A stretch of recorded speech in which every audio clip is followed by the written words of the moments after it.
Magandang araw, mga kapatid, mga kamaster. Ngayon, ibahagi ko sa inyo ang aking kalaman sa karunungang lihim. Narito, konsagrasyon sa gamit.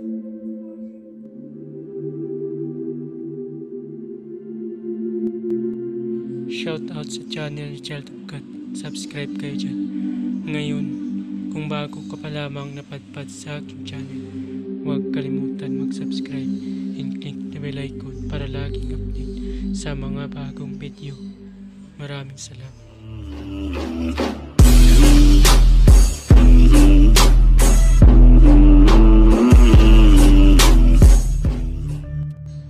Pamilin, malin at pagkaingatan ang bawat ibinabahagi ko sa YouTube channel na ito.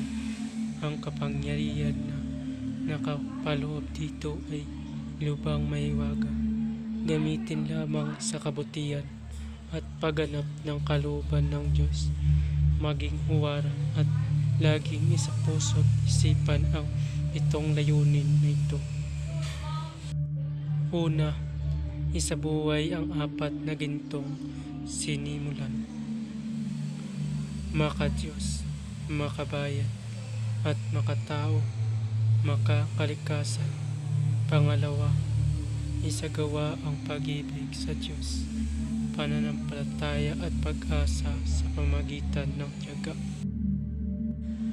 Pangatlo, isakatuparan ang kabutihan, katuwiran, kalinisan, katotohanan, kadalisayan, kaliwanagan, at kababaan ng kalooban.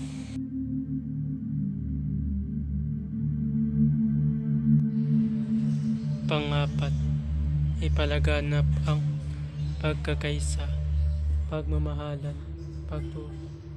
pagtulong sa kapwa, pagmimisyon, paglilinis ng sarili, at pagbabago na paunlad. Panglima, magkaroon ng paggalangan, pag-unawaan at pagmamahalan sa isa't isa bilang mga kapatid at kapwa-tao.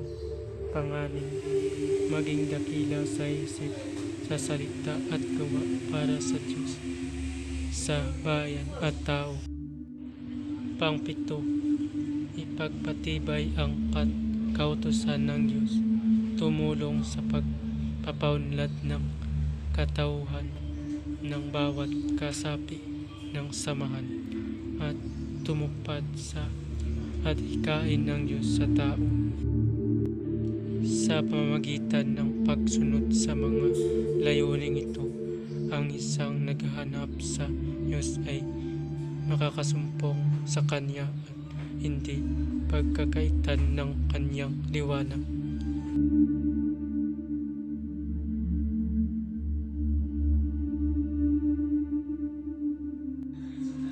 Pamamaraan, ang paggamit ng orasyong ito ay kailangan mataas ang iyong kaalaman pagdating sa spiritual dahil isang mataas na uri mo ang orasyon ito, kaya kailangan i-active mo muna ng 49 days idugtong sa iyong devotion. Para saan nga ba kapag i-active mo ang orasyon? Para po ito sa iyong sarili, dahil kapag na-active mo na ang orasyon ng 49 days, maging mabisa ito na walang patlang at kabisado mo na ang orasyon. Kapag nagkasakit ka, kaya mo gamutin ang iyong sarili. Pero kung natapos mo ang 49 days na walang patlang at hindi mo pa kabisado ang orasyon at ginamit mo kapag nagkasakit ka, hindi mo kaya gamutin ang iyong sarili. Kaya bago gamitin, kailangan kabisaduhin ang orasyon. Ang pag-active ng orasyon ay isa din sa pagpapabisa ng orasyon, lalo lumalakas ang orasyon kung nadebosyonan ng 49 days at madali paganahin kahit mataas pa ito. dahil na-active mo na ito at madali gamitin. Ang paggamit ng orasyon ay kailangan mo muna ng pondo para pagkunan ng lakas kapangyarihan na mapapagana ng orasyon. Ang sinasabi kong pondo ay tulad ng Ama namin, Aba, Ginoong Maria at luwalhati sumasampalataya. Depende sa iyong gagamitin na pondo. Para mapadali ito, pagganahin kung ang iyong gamitin na pondo ay Ama namin, Aba, Ginoong Maria, luwalhati sumasampalataya. Gawin yan ng tag-3 beses.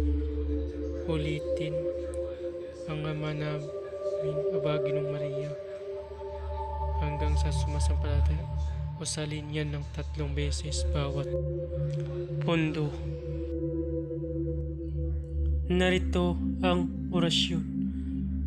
Kot, kuinit, sukdi, kuyat, pilara, inkot, liitom, mariatam, mariatam, mariatam, dorikte, Yeshua,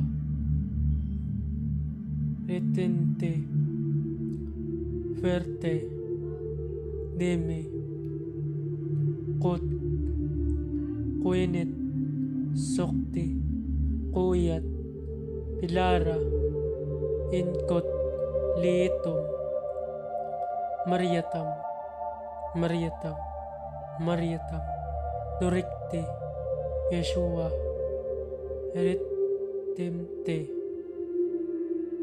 fuerte, deme. Usalin ito ng 3 beses at isunod ang pamamaraan. Narito, ilatag ang gamit sa lamisa, magtirik ng 3 kandila at magdasal ng Ama namin, Aba, Ginoong Maria at sumasampalataya at isunod ang orasyon. Pagkatapos mo usalin ang orasyon sa isip, iihip sa gamit pakrus. Maraming salamat. Babala, ang lahat ng mga orasyon na iyong mababasa dito ay lubhang makapangyarihan. Gamitin lamang sa mabuti. Ibinabahagi ko ang mga orasyon na ito para katulong at hindi para makapanakit ng sinuman. Ang sinuman na gamitin ito sa masama ay magkakamit ng walang hanggang paghihirap habang buhay hanggang kamatayan. Bago matapos ang video ito, huwag kalimutan mag-subscribe and click the bell icon para laging update sa mga bagong video na ina-upload ko. Maraming salamat.